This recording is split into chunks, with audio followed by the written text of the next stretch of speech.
Hi friends, నమస్తే. అయితే ఈరోజు మన టాపిక్ ఏంటంటే ఆన్లైన్లో కరెంట్ బిల్ ఏ విధంగా కట్టాలని. అయితే లాస్ట్ టైం గవర్నమెంట్లో మనకి గూగుల్ పే ద్వారా కానీ, ఫోన్పే ద్వారా, పేటిఎం ద్వారా అనేకమైన ఆన్లైన్ యాప్ల ద్వారా మనం క్రెడిట్ ఇలాంటి ఆన్లైన్ యాప్ల ద్వారా మనం కరెంట్ బిల్లు కట్టేవారని. బట్ ఏ యాప్ ద్వారానే కరెంట్ బిల్ అయిపోయేది. ఇప్పుడు గవర్నమెంట్ అనేది ఒక ఈపీడిఎస్ఎల్ యాప్ని తీసుకొచ్చింది. ఆ యాప్ ద్వారా మాత్రమే మనం కరెంట్ బిల్లు ఆన్లైన్లో కట్టడానికి అవుతుంది. లాస్ట్ టైంలో గూగుల్ పే ద్వారా కానీ, ఫోన్పే ద్వారా కానీ అవి ఇది కావదు. పేటిఎం ద్వారా కూడా అవ్వదు. ఎటువంటి యాప్ల ద్వారా కూడా అవ్వట్లేదు.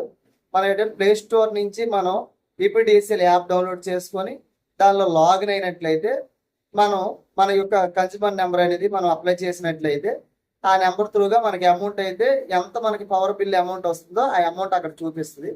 మనం దాని ద్వారా డైరెక్ట్గా మనం క్లిక్ చేసినట్లు పే చేసినట్లయితే డైరెక్ట్గా మన అకౌంట్కి మన నెంబరు లింక్ అయి ఉంటుంది. కాబట్టి మనం ఏ అకౌంట్ అయితే ఆ అకౌంట్ నుంచి వాళ్ళ ఈపీడిసిఎల్ తాలూకా యాప్లోకి అమౌంట్ వెళ్తుంది. దాని ద్వారా మన బిల్ అనేది కట్టడం జరుగుతుంది.